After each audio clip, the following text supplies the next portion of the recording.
big long box from a company called IMOUMLIVE. This is a pole saw and it is battery operated. We're going to unbox this, see how it operates. Coming up.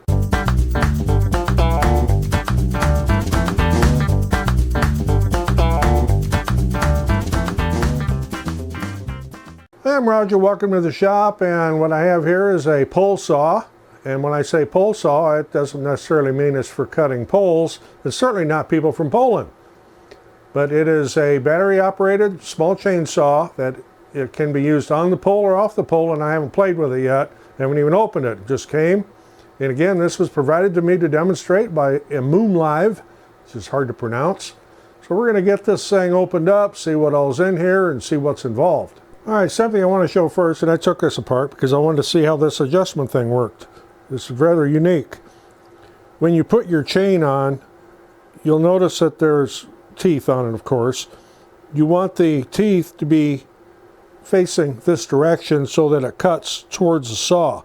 If you put it on the other way so that the little teeth are pointing out, it's not going to cut anything. Well, it's a matter of putting this over the sprocket and setting that in place, and I'll just balance it there for right now. The way the chain adjustment works on this, unlike a lot of the other saws, on a lot of the other brands, they have a screw right here where you would take a screwdriver and turn this to tighten and loosen your chain tension. And incidentally, a chain will stretch. So after I use this for a little bit, I'll need to tighten that chain back up. But to tighten the chain, it's just a matter of turning this little knob right here on the side with the nut loose. You have to make sure the nut's loose. Then as you turn this, it moves this little pin right here, which will set your tension. So I'll get this put back together here. And when you put this together, this pin needs to fit down into that hole on the bar. Oh, and there's a little tab up here you need to slip the cover into as you put it on. So you want to make sure that that pin drops down into that hole, like so. And you would put your nut and washer back on there, but you don't want to tighten that up yet. You just want to get it on there so it's like finger tight, like so. Now obviously this is way too loose for a chain, so you would turn this, and as you can see, it's pulling that chain up. And you want it so that you have 2-3 millimeters of slop down there for right now. And then you would tighten your nut back down, and that's got that all set and ready to go. Okay, there's a handle that goes on here. There's a protrusion on this side where this goes in, and then there are two holes up here where this mounts up to, like so. And then you get some screws with it to put in there. Get them out. And it looks like you get a spare nut for the side here in case you would happen to lose that. So there's two screws to put in there. Then for the front, there's a guard to keep you from putting your paws in where they don't belong. You see it's got a couple little recesses in it. It helps you put it right side up. That fits just like that. And that should slip over the plastic. There we go. Just got to get it lined up. That's to protect your hand in case something slips.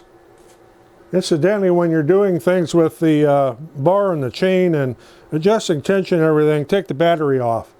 Make sure the battery's off. That's why it's laying over here. Okay, so there we're all set. Next thing we need to do is put some bar and chain oil in there. And that's kind of in an awkward place with that handle because the fill for this is right under the handle. So to get my little squeeze tube. Well, I foresee a mess here, but I can't find a funnel small enough to fit into that tube.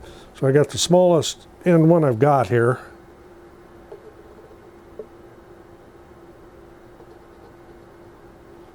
And I knew I'd overflow that.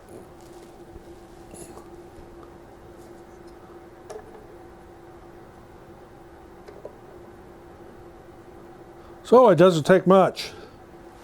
Now I gotta find a rag. Yep, gotta do a little cleanup. Okay, again, to oil the chain, make sure that moves freely on there. It does.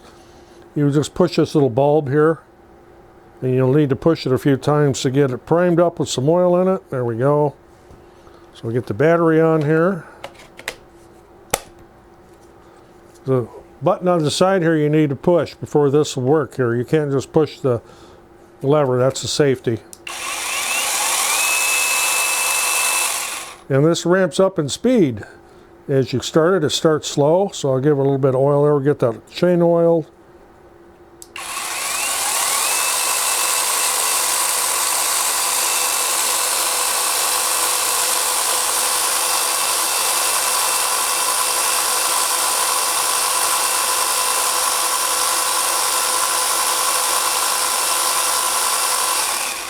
Yeah, I let it run until I slung just a little bit off the end there.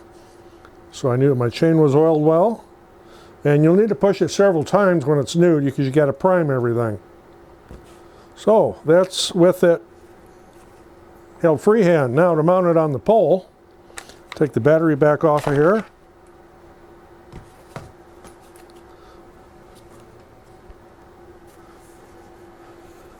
The saw itself mounts right to the end of the pole like so.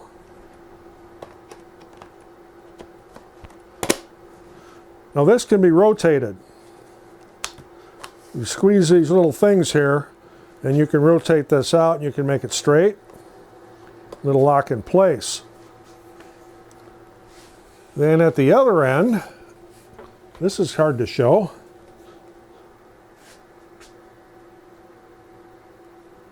The other end here is where you'll put the battery.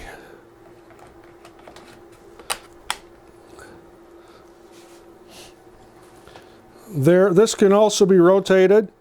There's a little lever right here. You pull that back and you can rotate the pole like so. You want to go 90 degrees and it'll lock back in place. And I know you can't see the other end of this because it's so long, but it works down there too. I'm going to set this back to where it was straight.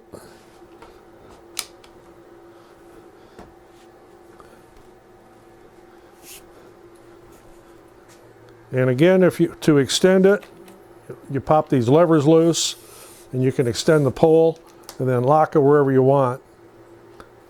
Now I need to take this outside. And the weather's absolutely cold. Okay, so doing a little bit of trimming on this tree out here. It's cold, it's windy. Hopefully it won't pick up too much wind noise.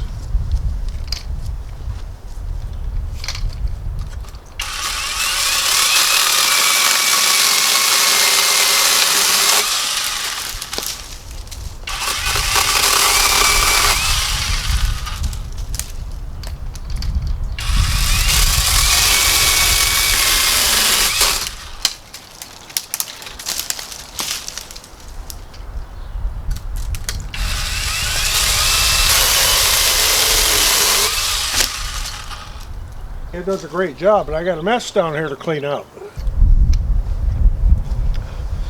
So now I need to just cut up all these branches I took down, collapse this back down. Just a little button here, take the saw off of the pole. Take the battery off the bottom of the pole. It's be easier if my hands weren't so cold. I'll put the battery on the saw itself.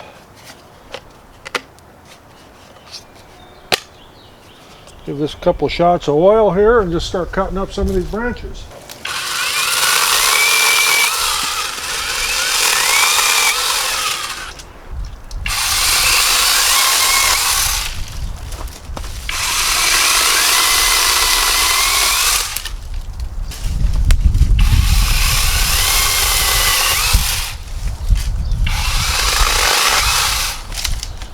Oh, it'd be chilly out there.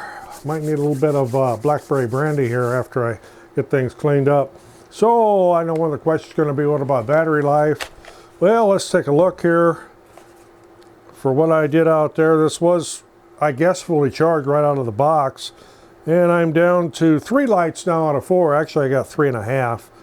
The fourth one just glows a little dim, so it looks like it's going to have some pretty good battery life to it. So another question that was going to come up, well, can you use different kind of battery on it? For example, a DeWalt battery. No, you can't.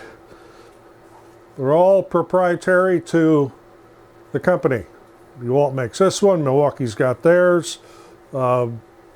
Everybody's got their own thing. Saker has their own. It mostly boils down to patents. You can't copy somebody's battery. You can make a device that would use somebody else's battery, but then you're not going to be able to sell batteries. So that's kind of why that is. There are extra batteries available from the company. You can probably get them on Amazon, and they have other tools that also use the same battery that's under their own brand name, just like Milwaukee has a line, and Makita has a line, or Ryobi and DeWalt, everybody has their own line of different things that all use the same battery. So there's other tools there. I know they make hedge trimmers and pruners and reciprocating saws and all kinds of stuff. But I'm impressed with the way this works. I like the fact that it has an oiler built in, so you don't have to constantly oil on the chain. And again, this was provided to me to test and demonstrate, and which I think I've done here. I've got this kind of a mess. I got a big mess out there to clean up once it warms up a little bit. And if you're wondering what I was cutting, that was a crab apple that needed to be a bunch of dead wood trimmed out of it and a few other cross branches out of it. And since that's crab apple, I'll got some of them branch hunks seasoned and I'll use them in my smoker. So, got anything out of this? Appreciate getting a thumbs up. Always helps the channel. There'll be a link in the description on where to get this. It's really handy. I didn't need to use the full length extension of it, but it was not difficult to maneuver, even extended out to where I had it. And I had it up there pretty good. So, I'm Roger in the shop. Thanks for watching. We'll see you in the next one.